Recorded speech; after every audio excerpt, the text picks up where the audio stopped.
national history. So happy birthday, happy birthday, happy birthday, happy 60th birthday, our nation, Kenya. It will be the country we say, cry, my beloved country. Asanteni sana. Thank you.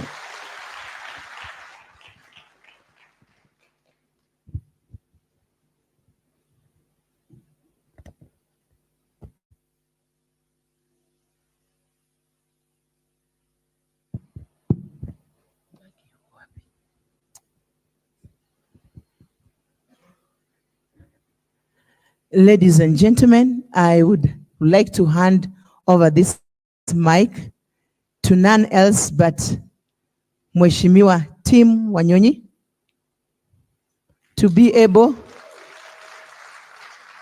to welcome the Right Honorable Raila Amolo Odinga, because I feel I cannot walk on those shoes.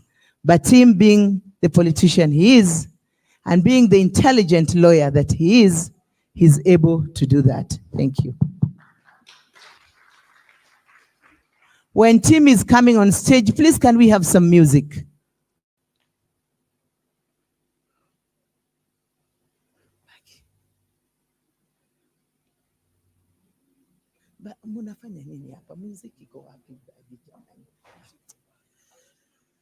DJ.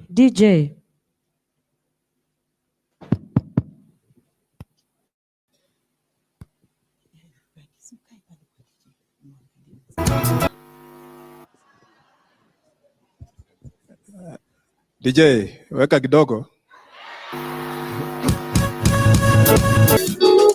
Thank you, DJ.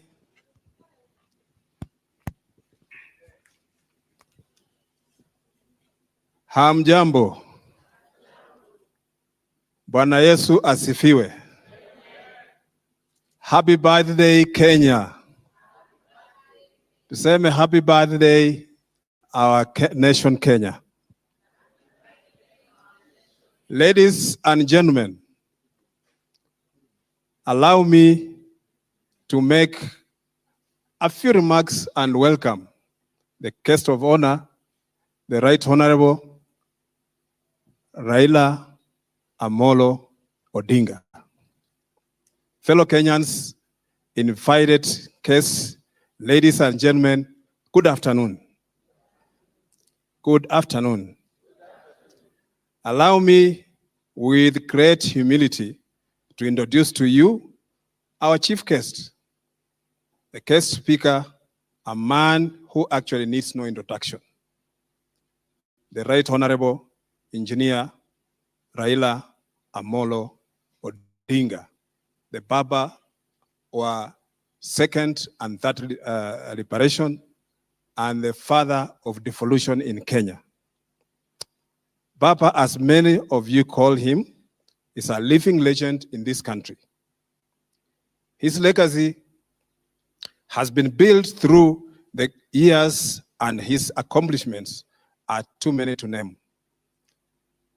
Defining Kenya's political path has taken the collective efforts of many working along a winding path that began with struggle for independence from colonial masters that led to independence on the 12th December 1963. And I would proudly say that my birthday is also in this year. Political leadership over the last 60 years, seen the rise of different people seeking to continue the journey for making Kenya a better for all. The immense contribution by the party leader, His Excellency Raila Amolo Odinga, are outstandingly impeccable. The country's political path is colored with both his sweat and blood. His struggle saw him detained for 9 years without trial. He was at the center of the fight for multipartyism, not to mention the current constitution. Even though it has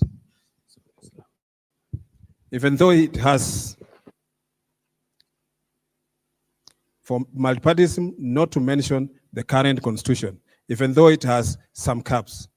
The history of this great nation, when told, cannot be complete without mentioning Baba Raila Amolo Odinga.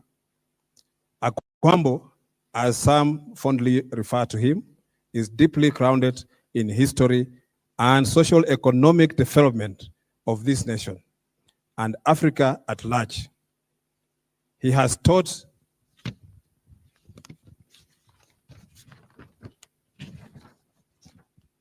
many of us to work hard and to strive for excellence in whatever we do.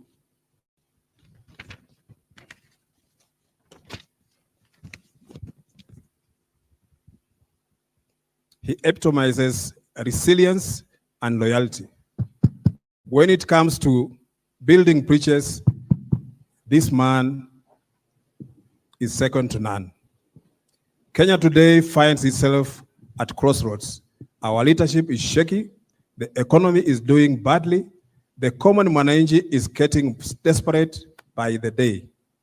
To address the many challenges we face, we need an action. We need execution, and we need a bold leadership. We need Baba. Ladies and gentlemen, it is my singular pleasure and honor to introduce to you a man who I have loved and respected my entire life.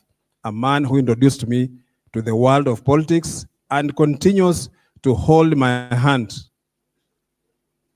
My birth leader, His Excellency Raila Amolo Odinga. Karibu Baba, uongee na watu wako. Karibu Baba. Wela.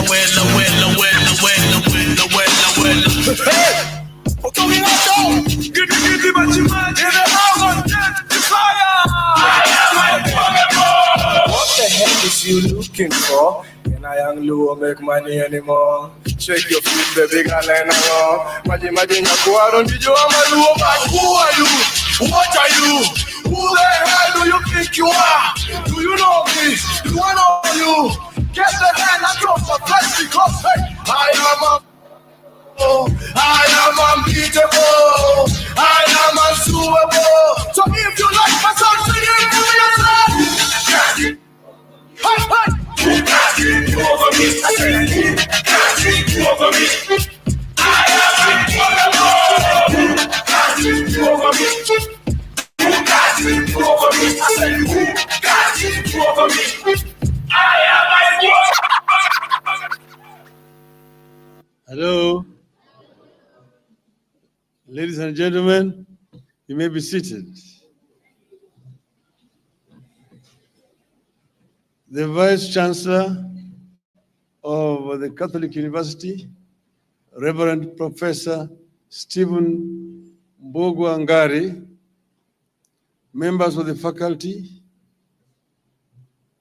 my colleague, brother, Tim Anyonyi, distinguished guests, ladies and gentlemen, students, comrades power, comrades power.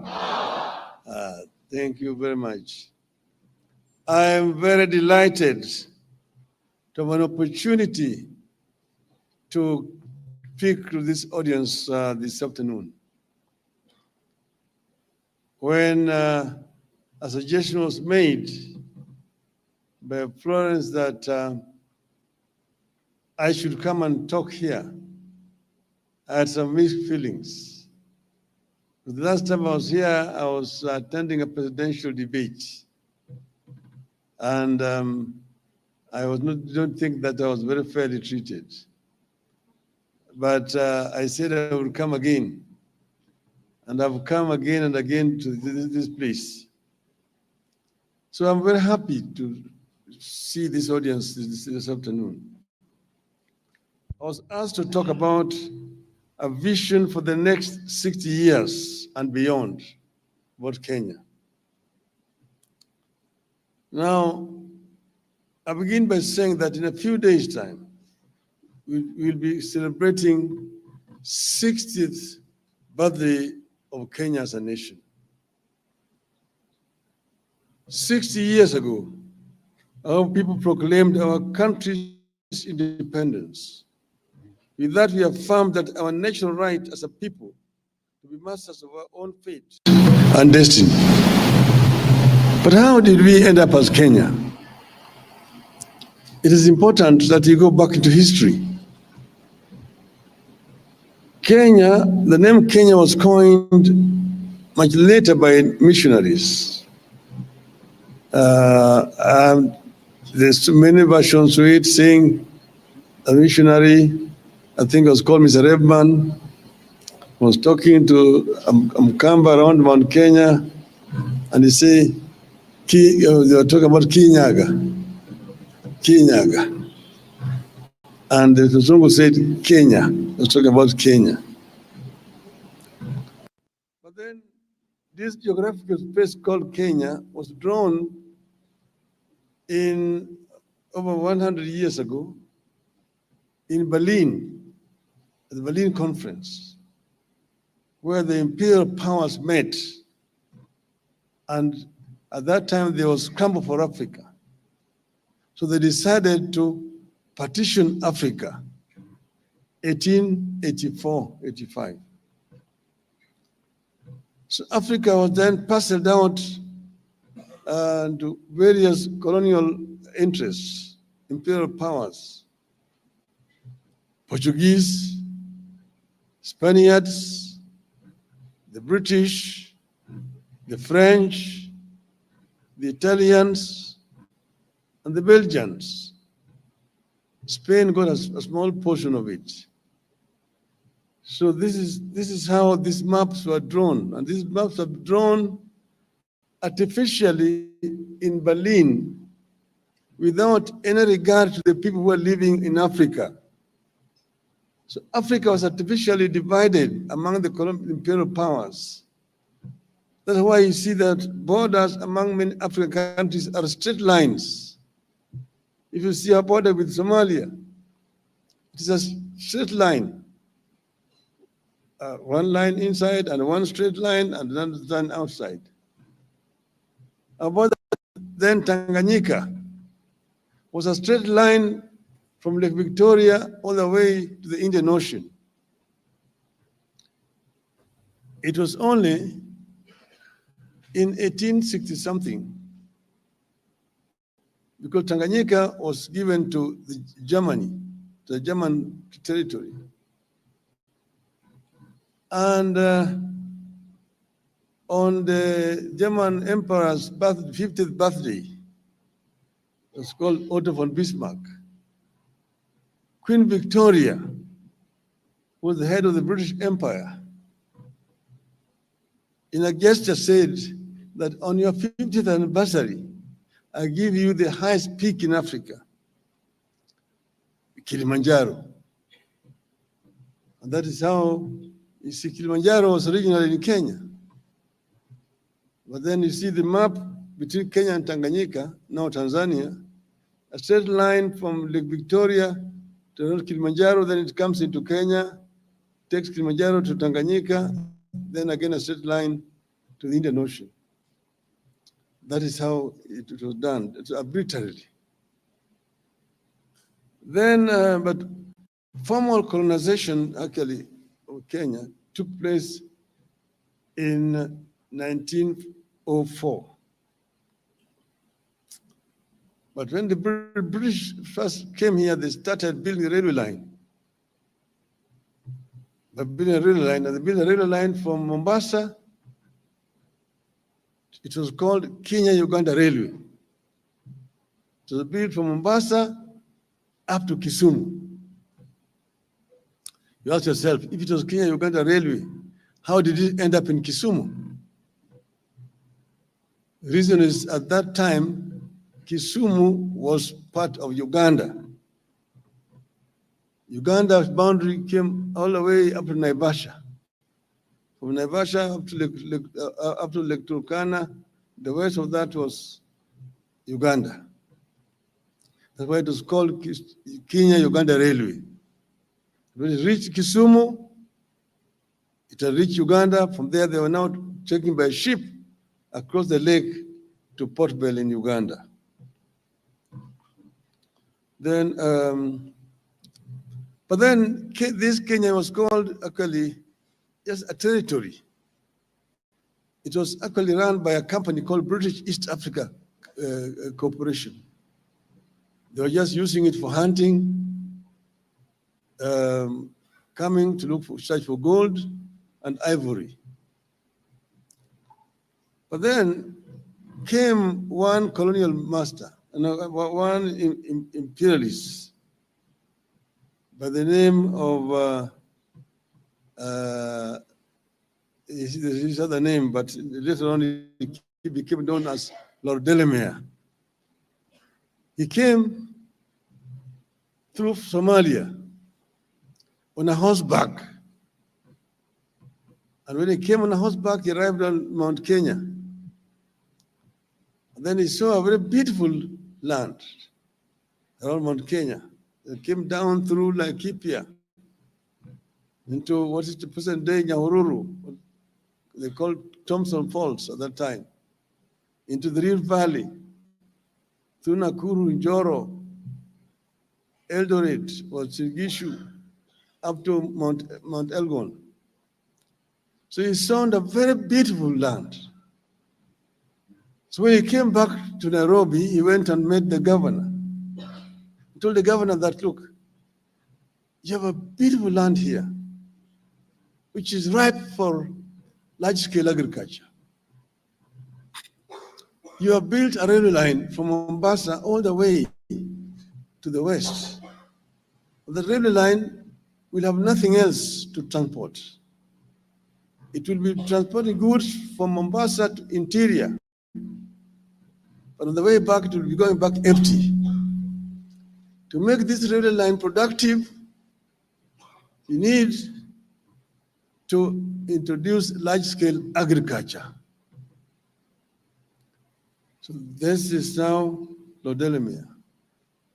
And I'm ready to go back home and campaign and bring white settlers to come and settle here and do large-scale agriculture on condition that you agree that each person I bring here will get 10,000 acres free, plus black laborers. The governor agreed. And after that, now they signed an agreement with Lord Delamere. Lord Delamere was going to bring settlers here. Each settler who came will get 10,000 acres free, plus black laborers. But then Delamere then went back to England. He addressed town hall meetings in London, in Birmingham, in Manchester, in Liverpool, telling them that down there you have found land which is flowing with milk and honey, the biblical Canaan. And whoever agrees to come there will get 10,000 acres free, plus free black laborers. At that time, the story about Africa was very, very disturbing and worrying in England. Nobody wanted to come here. Most people did not want to come. So he got very little response. In frustration, he came back to Kenya. When he came back, someone suggested to him to try down south. So he went down south. He went by ship from Mombasa to Durban. And in Durban, he addressed town hall meetings. Durban, Port Elizabeth, East London, Cape Town, Kimberley, Joburg. There he found white men who had lived in Africa for generations and who did not fear Africa. They agreed easily to come. The prospect of coming and having their own land, because a number of them were laborers on their own fellow white farms, was very appealing. So they came, and that's how the most of white settlers who were here during that period came, a majority Boers from South Africa and Rhodesia. So they came here, they got land and got laborers. And so that's how Kenya was then occupied. So we ended up with what was called white highlands in this country. And people were moved, population were moved to create space for these people to settle.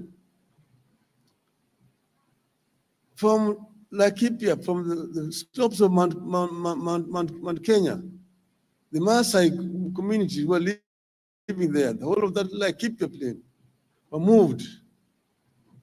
Around Naivasha, there was a corridor, 10-mile corridor, opened for Maasais to pass without chasing ng'ombes, to go down to Narok and Kajiado, as they call it. Some Maasais were moved from Eldoret area. That area is called Uasin Gishu County today. The Uasin Gishu Maasai are now in Trans Nzoia, where they live. They were moved from there to create space for Wazungus to settle in those areas. In Kericho and Bomet there, the large chunk of land was taken away from the Kipsigis and turned into tea estates. The same thing happened in Nandi.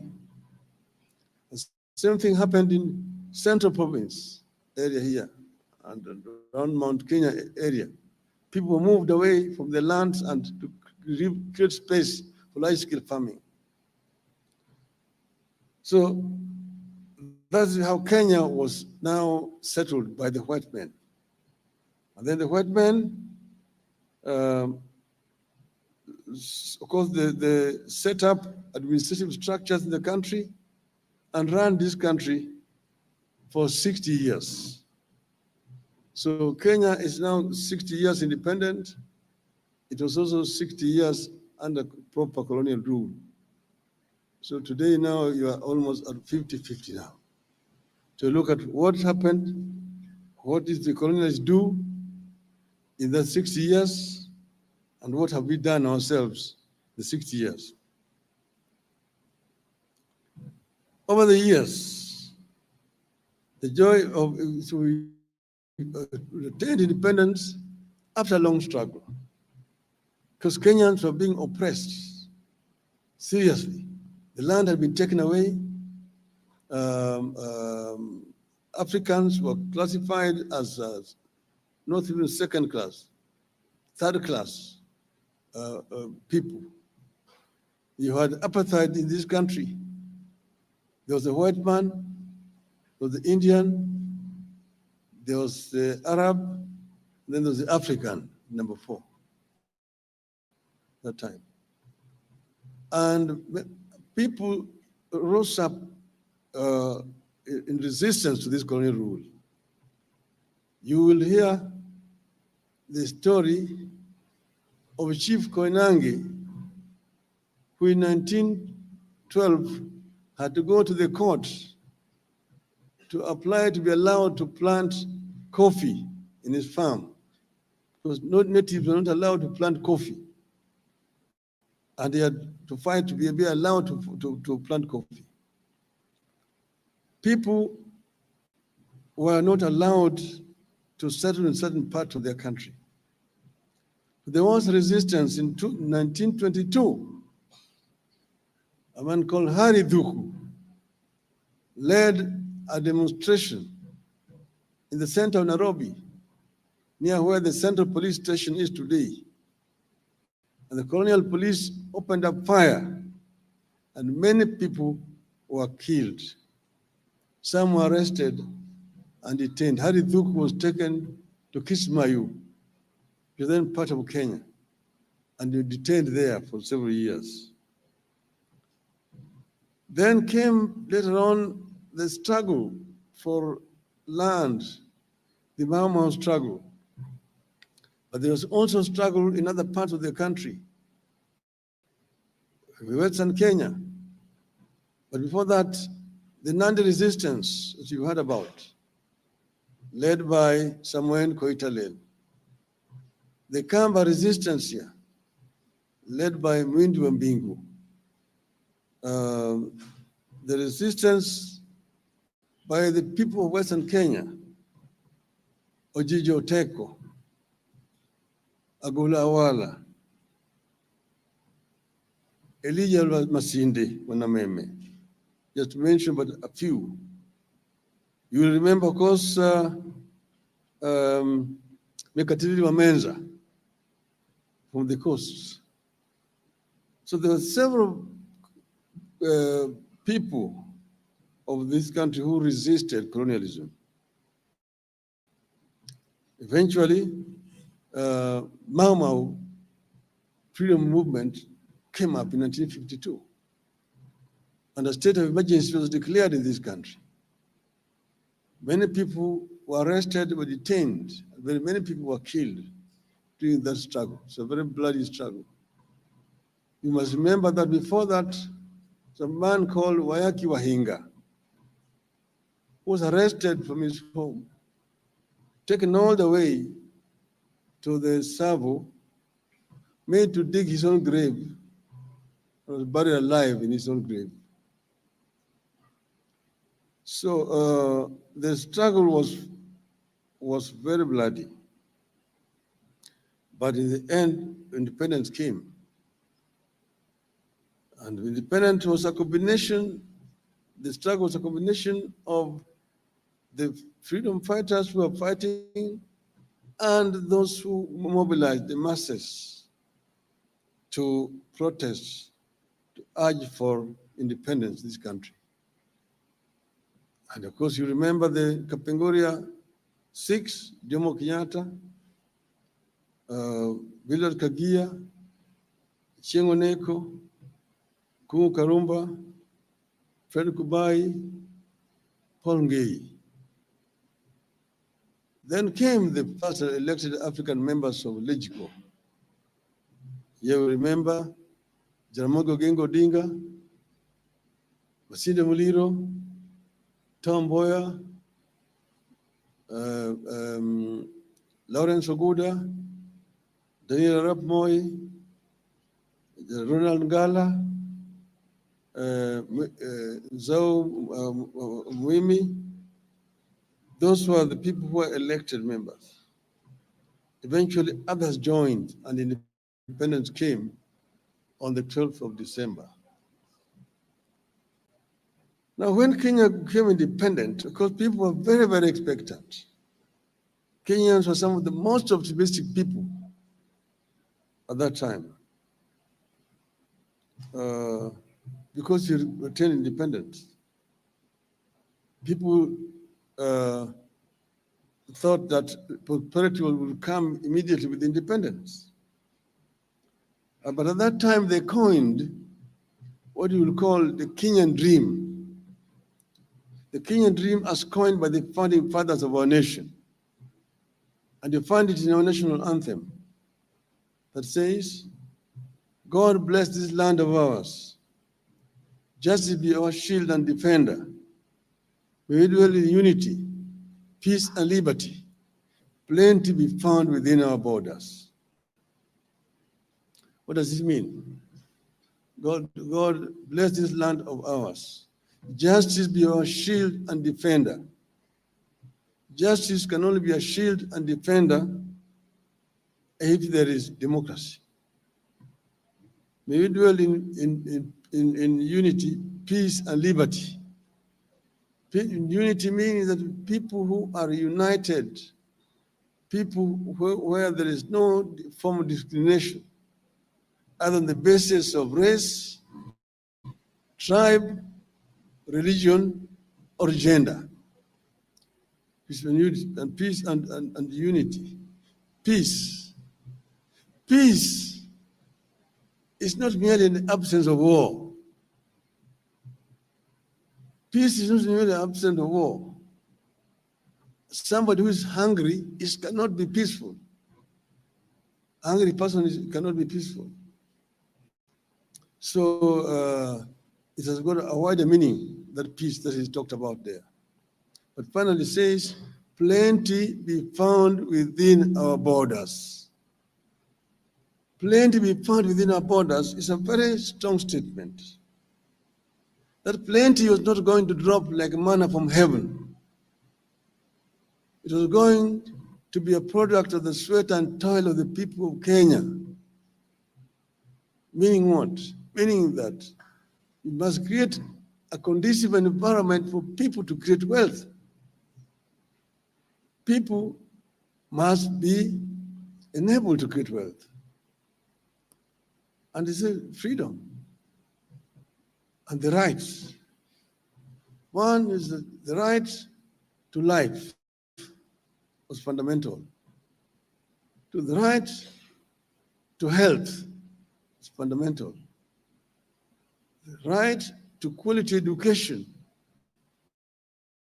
is fundamental. Right to food, fundamental. Right to talk to education. Right to education. So all these were there. But then people were expectant. But over the years, the joy of independence has been tempered by many battles, a struggle that has continued for 6 decades. We have fought poverty. We have fought ignorance. We have fought disease. We have fought corruption. And we have fought tribalism. But these challenges march on with us. In spite of our tribulations and against monumental odds, we have fought and we are still struggling to build a thriving democracy. We are still fighting for individual freedom within our free nation. We have become the beacon of hope for the millions of immigrants for the 4 corners of the earth. We are struggling to forge a free and modern society that lives by the ideals of liberty, justice, and respect for human rights. We have fought and we are still fighting not to let any obstacle stand in the way of our destiny. I have been extremely fortunate to see the emergence and progression of Kenya up and close. First, as the son of a freedom fighter, my father was involved. 2, as the son of the first vice president for a brief period. 3, as a son of a vice president turned a detainee, a fighter for the second liberation, a detainee myself, as a minister, an opposition leader, and as a prime minister. The people of Kenya endured the pain of colonialism, the tragedy of single-party dictatorship, and the horror of the economic collapse of the 1980s and 1990s, enabled by the elite corruption and the weird policies like the structural adjustment programs of the World Bank and IMF.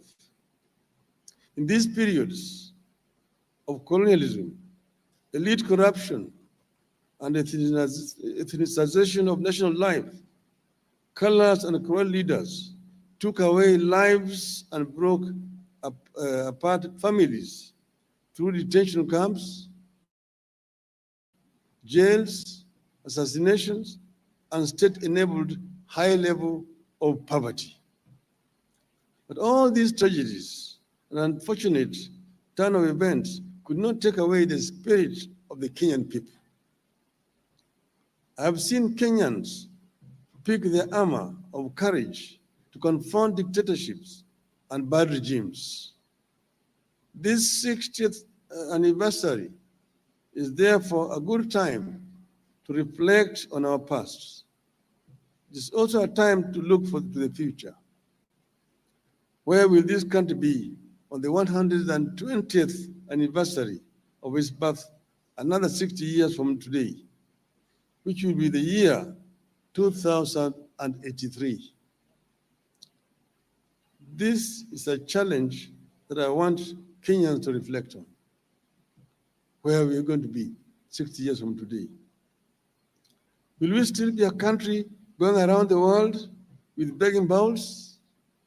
Will we still be a country struggling with the weight of corruption, tribalism, lack of accountability, and empty promises for which the promise makers pay no price? Are we able to set the stage for a future of a dramatic departure from the Kenya of today? As a nation, we have always had great ideals on paper, including in our constitution and various policy documents like the Vision 2030. We have values and principles of governance that include patriotism, national unity, sharing and devolution of power, the rule of law, democracy, and participation of the people.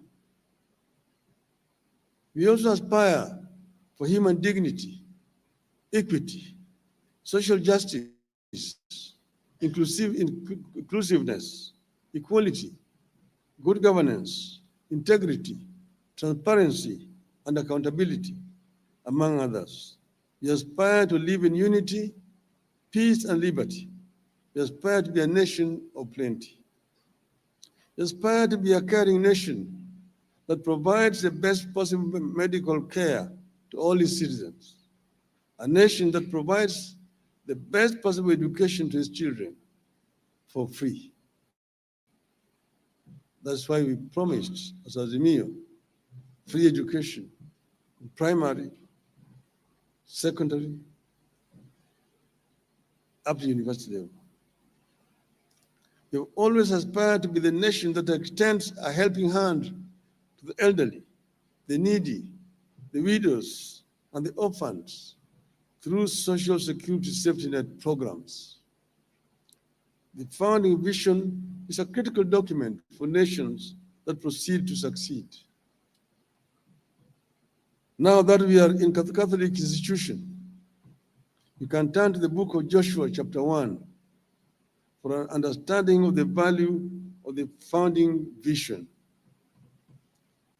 God talks to Joshua about the founding vision in the following words, and I quote, "Be careful to obey all the law my servant Moses gave you. Do not turn from it to the right or to the left, that you may be successful wherever you go. Do not let this book of the law depart from your mouth. Meditate on it day and night, so that you may be careful to do everything written in it. Then you will be prosperous and successful." Unquote. Today, you are way off the original dream. The nation is reeling under the heavy burden of corruption, officially sanctioned tribalism, heavy burden of taxation, and a harsh and heartless leadership. We are not the confident nation we have been over the decades. Once upon a time, Kenyans were too proud and so confident of their nation that they refused to seek jobs abroad, including the United Nations. Today, our people are scrambling to leave the country. A recent study by Pew Research showed that up to 54% of Kenyans would wish to relocate from the country. Our children are struggling to get farm jobs in Israel, to be house helps in Saudi Arabia, and security personnel in Qatar. And the president is looking for jobs for them there, to become ayahs there. Government officers themselves, including a whole president, openly say that they're trying to get jobs abroad for Kenyans. Young people with the new skills and knowledge that we need are being exported because the government cannot create jobs. And the government sees it as an achievement. It is the responsibility of a government to create jobs in the country, not to look for jobs outside. When you have a whole president running out there that is looking for jobs for people here, something is terribly wrong. We live on debt, but we still live large. We drove ourselves into the trap of the IMF and the World Bank and their unusual conditionalities that are driving us back to the 1980s and 90s. We are on the downward spiral, and a steady one at that. We are staring at a doomed future. We are uncertain and fearful of what tomorrow holds. We live one day at a time because the longer-term founding vision has been dropped.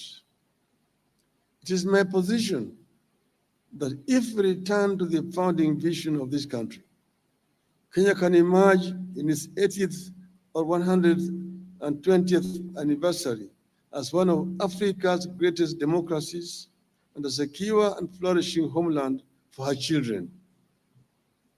You can emerge as a democratic state that is governed by law, respects human rights, and rejects corruption. I deliberately put emphasis on pursuit of democracy and rejection of corruption as a critical pathway to Kenya's progress. If we return to the founding vision in the coming decades, Kenya will be able to witness a period characterized by tolerance and integration between communities. The country will witness equitable sharing of the wealth that God put at our disposal. If we return to the founding vision, Kenya will live through a period where leaders answer to the people, not the other way around. We'll have a country where leaders focus their energies on important things like funding education schools, fighting corruption, creating jobs here for the children. We educate and casing the burdens of the people. Kenya will then open up a hopeful chapter in which people can live a normal lives. As things stand today, Kenyans are not living normal lives.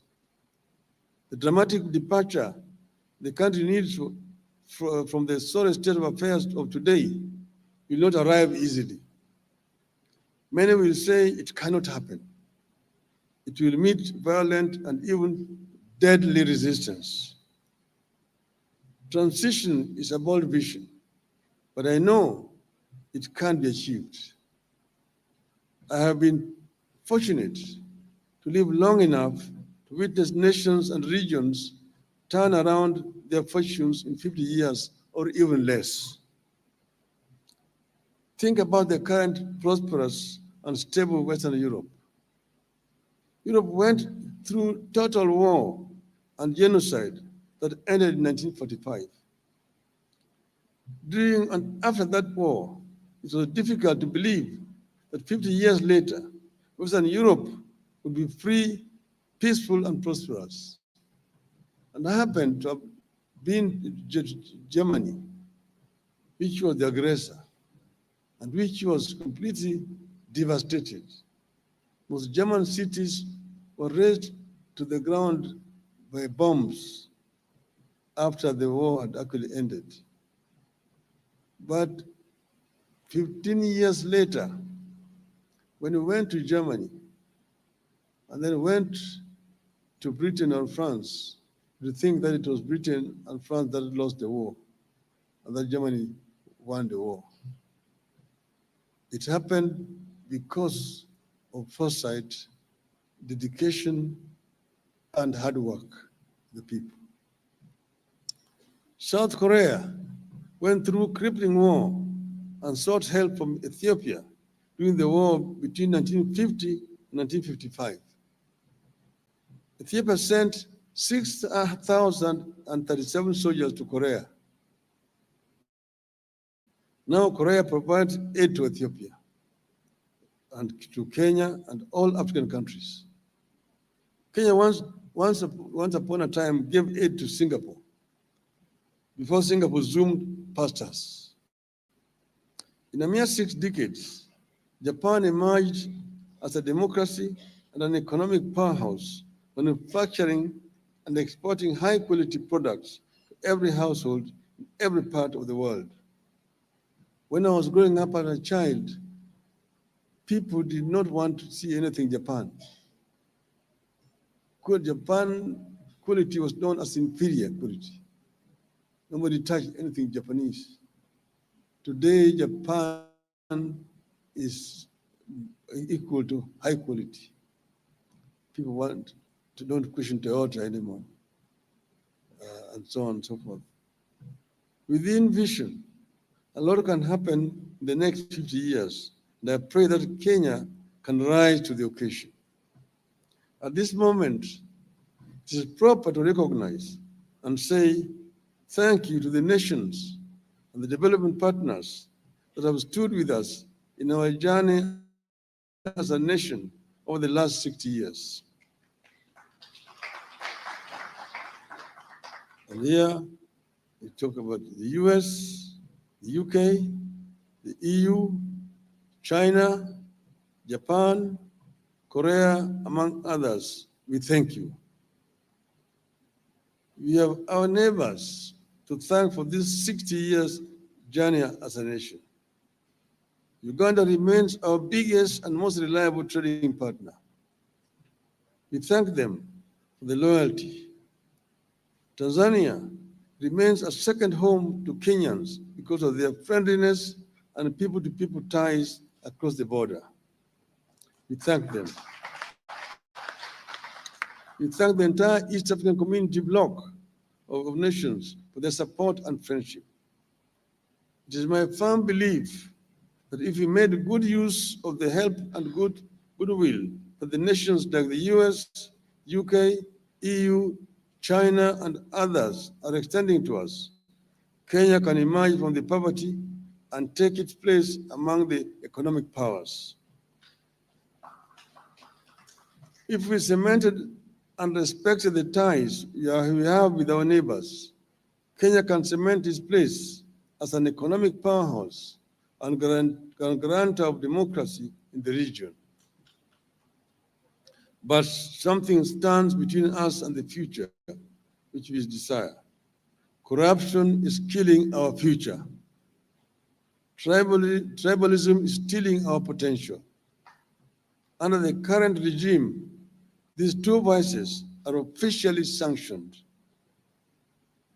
The country is divided between people with the shares and those with no shares. Shame on them.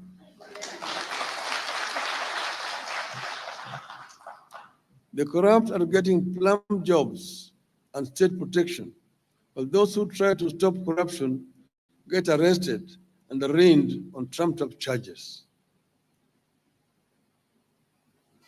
In the case of KCP, indications are that NEC as an institution will be sacrificed to protect the cartels. I therefore wish to call on our development partners to partner with us in calling out the ills of corruption and tribalism and that are crippling our country and making nonsense of the aid we obtain from abroad. The transformation this country deserves requires a generation of leaders with the courage to confront and defeat corruption and tribalism and direct public resources to public causes without discrimination. We need a generation of leaders who stand firm on the solid rock of values and who can tell when the nation is taking the wrong turn. From where I stand and at my age, I know the country is taking a wrong turn when a 14-year-old child has to go to court to seek justice over KCPE marks. Kenya is failing her children. I know the country is taking a wrong turn when workers take home only a third of their basic salaries, the rest going to taxes. When somebody told me that take my salary and give me the tax, I'm better off with the tax than the salary. It is wrong when a person earning 50,000 shillings has to surrender 20.5% of that money to compulsory taxes. We need a change that will make our fathers proud of the nation they founded. We need to return to the original vision of selfless leadership that will be a light unto other nations. We need to secure this country and its future by building a mighty democracy that can endure and withstand the worst of the challenges to our nationhood that might emerge in the future. And I believe it is possible. It can be done. We can do it. God bless Kenya.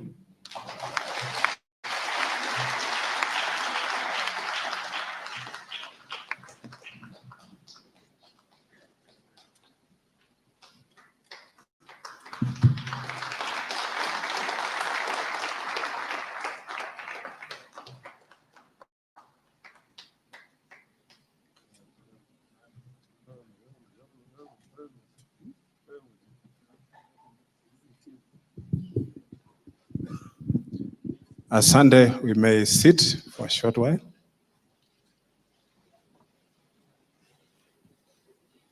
I think as you are listening to